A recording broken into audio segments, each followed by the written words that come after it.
The following is an original production of AZPM News. Bette Midler, kind of like Norma Desmond in Sunset Boulevard, said, "You there!" And I actually got to walk to a stage and say, "Oh, Miss Midler, I know every note of every song, of every album. Please let me play for you." My dream, my daydream literally came true.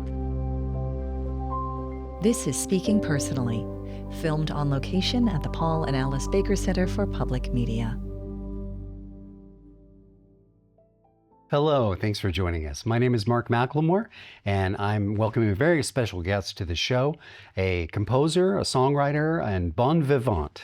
Joining me now, Marc Shaiman. Hello, Marc. Hello, Marc. Welcome to Tucson.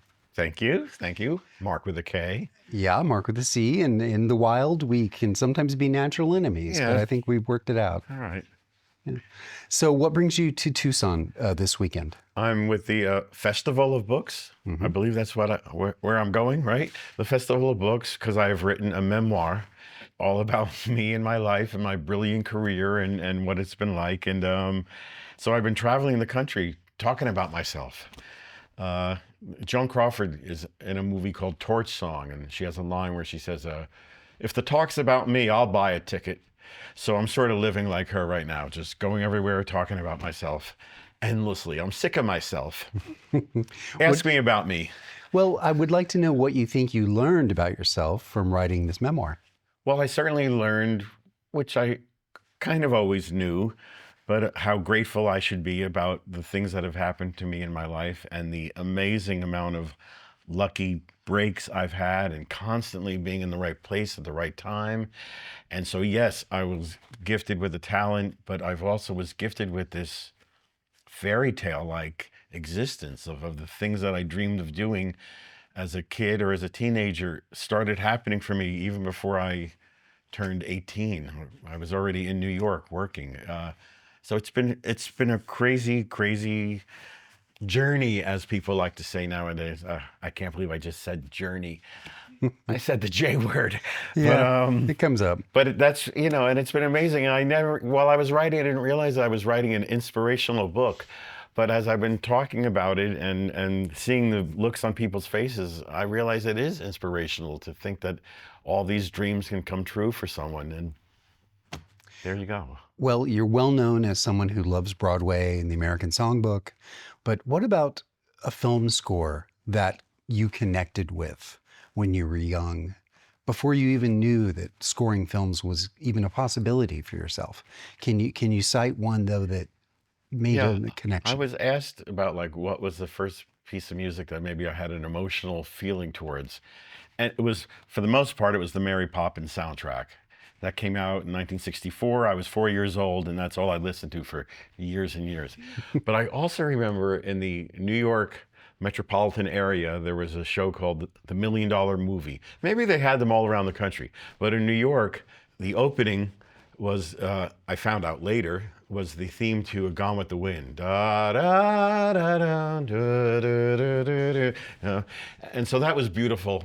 But the imagery that they used in the opening was all black and white photography, very Edward Hopper, very lonely New York at night, deserted New York at night. And there was one shot of a phone off the hook in a payphone. Does anyone remember what a payphone is? But so there was this shot, this lonely shot of the phone swinging back and forth in the payphone. And I just remember as a kid always being so moved by that lonely, evocative image with this incredible music being played. So I think that is where I really fell in love with movie scores. But I didn't follow that. I wanted to write for Broadway, and I kind of, the movie scoring fell in my lap. Who was the first person that you recall who really believed in you and supported your talent? I would say my parents, my piano teacher, my music teacher in junior high school. I had great mentors. I had a woman who, the first time I had a moment where people recognized that I had something special in my hands was I went with a friend to audition. They were putting on The Sound of Music in the summer in my town. These two women in my township recognized that my high school and junior highs weren't putting on musicals. And so they put on their own version of this summer musical theater workshop, and they were putting on The Sound of Music. And I went with a friend and I asked if I could audition to play the piano, because in my elementary school there was no music program, so no one had ever heard me play except for like my aunts and uncles when they would come over. So the woman there named Judy Cole, she was the director, and she said, "Well, there's the piano, kid, go play." So I went over to the piano that was up against the stage, an upright piano, and I don't remember what I played, but I remember when I finished and turned around, everyone who'd been milling about talking were all silently just staring at me like a big semicircle.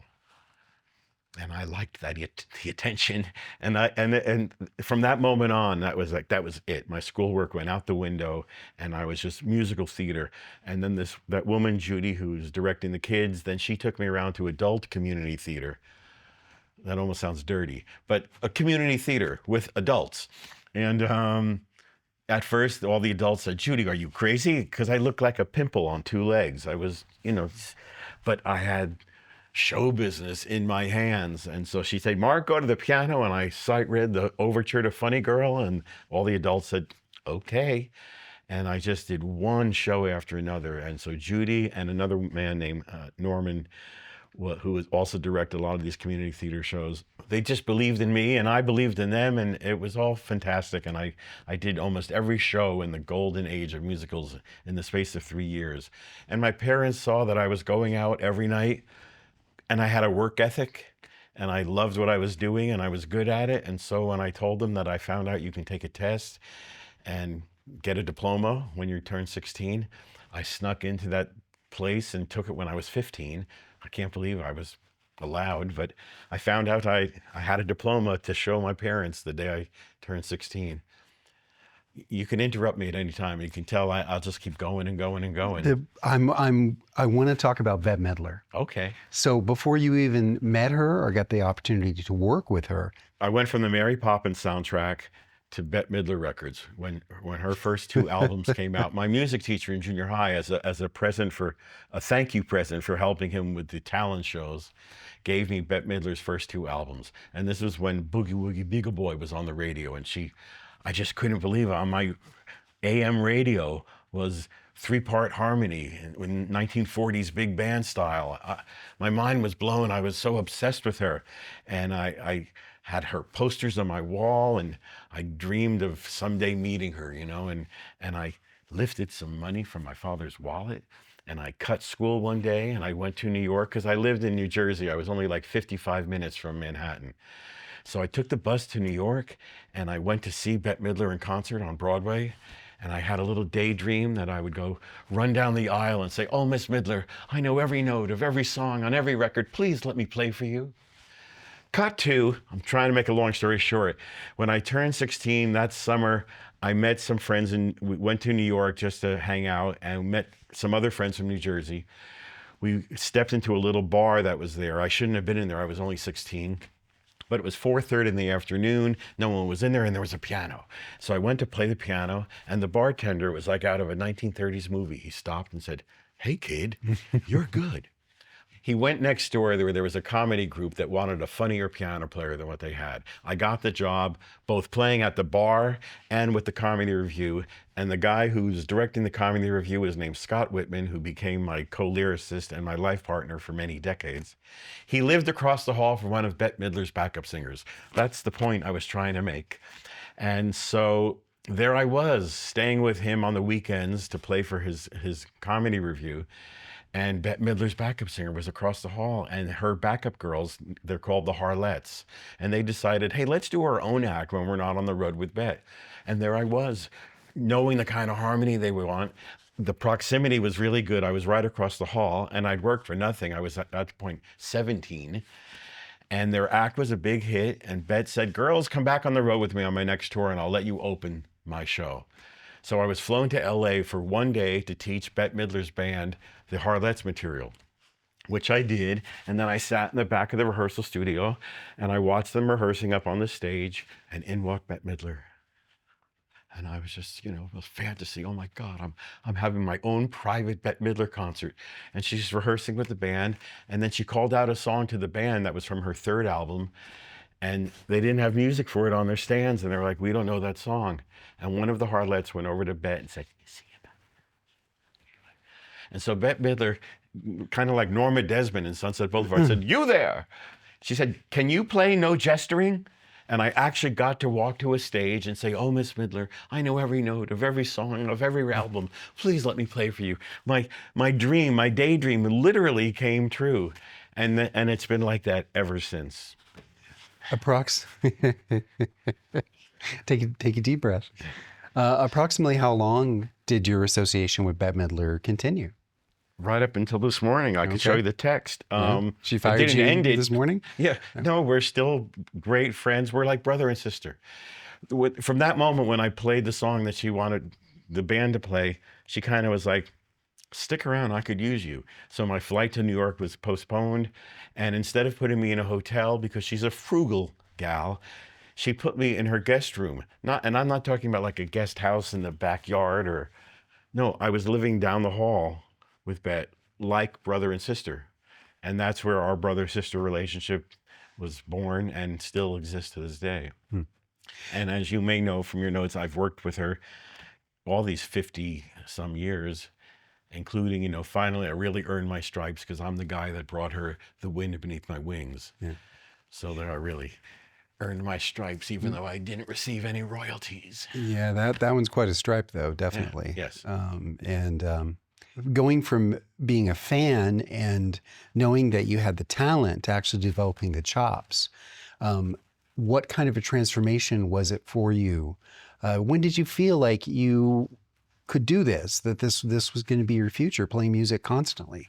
That's the thing. I was just talking with someone just yesterday about how blessed I was to always know what I was going to do and always had it in me to do it. And the confidence, the chutzpah, that I never really doubted it or second guessed that I could do it. I call that either being pompous or just really lucky that I had this faith in myself. The ability to remember so many lyrics. I mean, that's something I find personally very impressive about you. Not any longer. I've gotten old. I can't remember anything. I sing songs now, like at these book events, and I have to have my own lyrics on an iPad in front of me or else I won't get through it. Oh, really? Oh. But at that point, yes. Yeah. I somehow learned every song. I don't know how. So like when I went to meet with Rob Reiner, when Billy Crystal introduced me to Rob Reiner for When Harry Met Sally, and I went to him with the idea that the song I Could Write a Book would fit When Harry Met Sally, because the last two lyrics of this great Rodgers and Hart song is, then the world discovers as my book ends how to make two lovers of friends. So I was like, Rob, isn't that perfect for the movie? He was like, you're hired. So that began my relationship there. Since we lost Rob and his wife, Michelle, so many wonderful things have been said about him. So many people have touching stories and just simple stories about how he would have lunch with the crew and the actors. Some directors don't do that. What's something that you think you learned about working on a film set that you would say you learned specifically from Rob Reiner? Well, my job is away from the film set, although I did go visit the film sets often. I was lucky enough that my parents once came to visit me in LA, and Rob was filming A Few Good Men, and we went to the set, and it was the day Jack Nicholson was doing the big, you can't handle the truth scene. Yeah. So we got to watch that over and over again. Unbelievable. But with Rob, it was all about the hang, H-A-N-G. Once everyone realizes everyone's got the talent to do what they're to do, then it's about, having a great time with the people you're working with. My memories of working with Rob are all about us sitting around, schmoozing, laughing, telling jokes, telling stories, finishing each other's jokes and stories. And then at some point I went to the piano and played him what I was working on. But that's like the dimmer memory. It's the companionship, the friendship that I will always remember. Yeah. Another film set that I know you were on was Down with Love. We had a great time working on that movie, and especially that video. Phenomenal. Ewan McGregor, so sweet. I have this memory in my head when Ewan McGregor and Renee Zellweger came over to my studio to record their vocals. And it was just at the beginning where they started having these portable vocal booths. It was called, I think, the Whisper Room. But it was really like a sauna because there was no air in there. So poor Ewan McGregor was stuck in this. But there was just one little window looking out. And I just have this memory of him looking out the window. And he just was like a little boy. And it was just the sweetest smile. So that's my image of him always. We had a great time. Well, working with Rob Reiner, you certainly got your chance to play in many different genres. And as a big fan of horror and suspense movies, I love, of course, Alfred Hitchcock's work. And I can't help but notice the score for Misery having a little touch of Bernard Herrmann in there. As much as I could possibly, I couldn't touch the hem of his garment, but but yeah, that was such a shock. I did When Harry Met Sally with Rob, of course, with Harry Connick Jr. being our main performer and pianist in the movie. Can he play? Can he play? Oh my God. He's unbelievable. Yeah. And then Rob called and said, "Hey, buddy, you want to do my next movie? It's a psychological thriller called Misery." And I was like, why does he think I could do that? I didn't know that. That was, we were talking earlier about me always thinking, well, I could do that. That morning, I was a little like, I don't know, I could do that.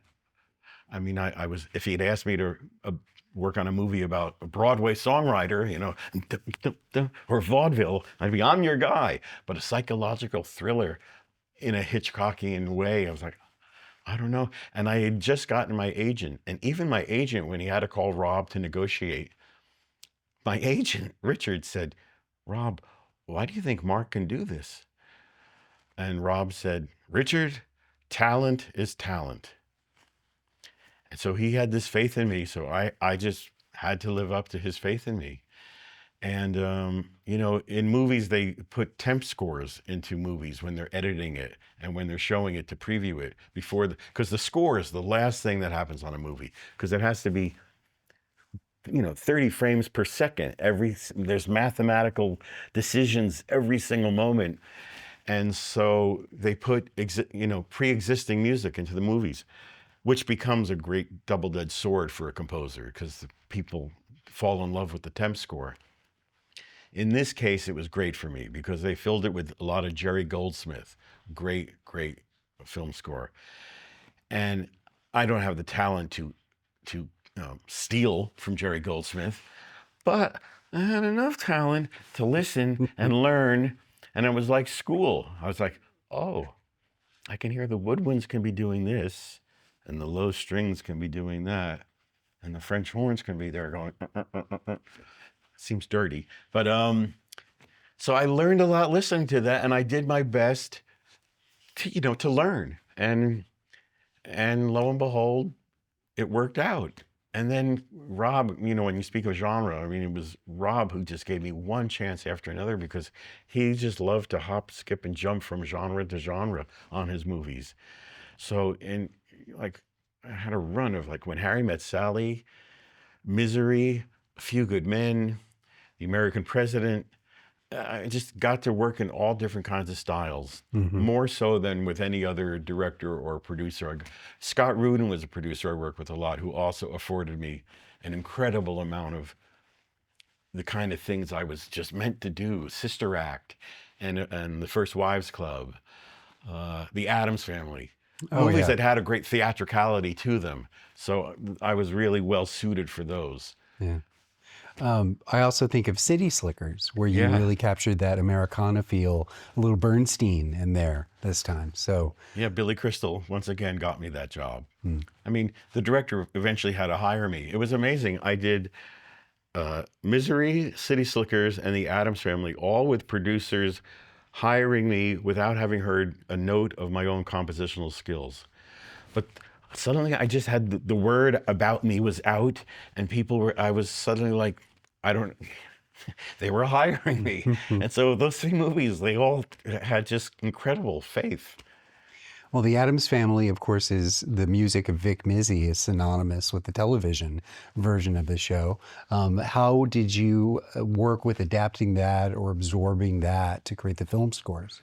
Well, I love arranging. Arranging and orchestrating is something it's how I got into all this with my work with Bette Midler as an arranger, and work with uh, this gentleman who hooked me up with you today, Bodan Zachary, who we have a mutual friend named Zora Rasmussen in New York, and I was her accompanist and her arranger.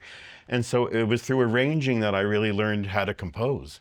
Because arranging is, in a way, is composing. You have an existing song, but you have to figure out what are some new chords I can put to it, or just how do you make an evocative sound. Nelson Riddle being the king who created it with his Frank Sinatra records. I could teach a course on like Nelson Riddle's intros for Frank Sinatra, just how in 8 bars he sets a tone and a mood. Yeah, swelling strings. I can't remember your question. I keep talking and talking, and what We're were we talking about Vic Mizzy's Vic original. Mizzy. So yeah, I love the idea that I would get to make use of the TV theme. I wasn't going to at all be like, I'm not going to make use of that TV theme. How dare you? And I was like, no. If it wasn't for the TV theme, no one would be making a movie of the Addams Family. People would riot if they went to see it. And so I loved figuring it out. I made it a bit more gothic. It's often more in 3-4 times, and especially in the sequel, The Addams Family Values, where I got to do this big tango that Gomez and Morticia do, where it was totally this love fest between my Morticia's theme and Vic Mizzy's TV theme, just going back and forth between each other. I love doing that. Yeah. Do you have a favorite? I mean, your primary instrument is the piano, but do you have a favorite part of the orchestra to write for? Is there something like maybe percussion or a tuba or a harp that has really floated your boat? I orchestrate by playing it on the keyboard, which is not always good. You have to learn how to orchestrate for that section and not just what you can do because you can play it on the keyboard. Often, though, I allow my keyboard abilities to have me write maybe too much for timpani. Boom, boom, boom, boom. It's been said that I often use timpani as a melodic instrument. I just love that timpani. It's just, who invented the timpani? God bless him. What a thing. What a sound it makes. Well, there's nothing like it. So I do love the timpani. But I love them all. I mean, there's nothing like an oboe when you need an oboe. And then, of course, when you have a string section playing something you've written, there's no greater thrill. Is this your first time attending something like the Tucson Festival of Books? Well, in the last few months, I've been at book events, but I guess this is the first kind of festival of books. Should we all be dressed like Game of Thrones? Is it like that? If it pleases you, marching certainly. on a big, turkey leg. Yeah. The Festival of Books. Well, it's a pretty big to-do. And I always think about I don't know if you found the writing of your book to be something that was a very solitary journey for you to take. Some writers are definitely that way. And so they create the book alone in their office, and then they go to something like the festival, and suddenly they're in a room with hundreds or even thousands of people who have all already read their minds. Was writing your book, which I want to get the title right, Never Mind the Happy, was it a solitary type situation for you writing it? Were you looking at a lot of old photographs and sort of tracing your history through those means? Exactly. I mean, how else could it not be solitary? Are there people who write a book in a big party? Like, hey, everyone, come on over and watch me sit at my laptop and write a book. Even my narcissism won't go to that extent. But film scoring is also a solitary kind of thing. Yeah. Working on a Broadway musical is not a solitary thing. That's wonderful. That's a wonderful communal kind of thing. So I discovered one good thing about the internet. One good thing is that I discovered newspapers.com, and I put my name into it and said, like, Marc Shaiman, New Jersey, 1972 to 78. And like every article that was about every community theater show, the review, and then there was like a few articles on me in my youth in New Jersey about young whippersnapper can play in the dark. So I was able to piece it all together, and then I put in my name and Manhattan in the late 70s and 80s, and all those cabaret acts I worked in, all the reviews came up, and so I was able to bathe in some narcissistic bathwater for a few weeks of kind of remembering, oh yeah, I forgot about that and that and this and that. And that did help spur. And then a lot of it is stories I've been telling my whole life, the kind of stories that make people say to me, you should write a book one day. And so finally one day I decided, well, I guess I will. And then I just actually had a kind of great time writing it. The hard part was editing it. You mentioned how composing for film is also a solitary endeavor, but then you take the film, you show it to people and suddenly you get this huge response. Are there any movie premieres that you remember attending where the audience surprised or gratified you by their response to your work? Yeah, most definitely. The second you said that, I thought of these premiere for South Park, Bigger, Longer, and Uncut. The South Park movie was at Grauman's Chinese Theater, legendary, iconic theater in Hollywood, jam-packed. And that movie got such a reaction. People were screaming, laughing and screaming and banging their feet and like practically tearing the seats up. And I was like, I will never watch this movie again. I will never, I don't want anything to ever, why would I want anything but this experience? And I truthfully, even if I channel hopped over the years, I would quickly channel hop past it. I didn't want to watch it just sitting in my living room by myself. Finally, on its 20th anniversary, I was asked to go to a screening in Brooklyn for its 20th anniversary and to do a talk afterwards. And that was the first time I'd watched that movie from beginning to end again since that premiere. And luckily, there in Brooklyn 20 years later, it had pretty much the same reaction. But nothing will compare to that night at Grauman's Chinese Theater. And seeing yourself animated South Park style. It was an honor just to be animated. I think it's usually nominated, but I like that. Well, I like was a that. little play on words, you see. Very good. Are there any stones that are left unturned for you? Like Tombstone? The truth is, knock wood, am I allowed to say no? I'm the luckiest guy on earth. Even though I complain and I'm miserable, and that's the name of my book, Never Mind the Happy. That comes from my sister called my mother one New Year's Day and said, Ma, I want to be the first to wish you a happy and healthy new year. And my mother said, never mind the happy. So that's what's coursing through my blood.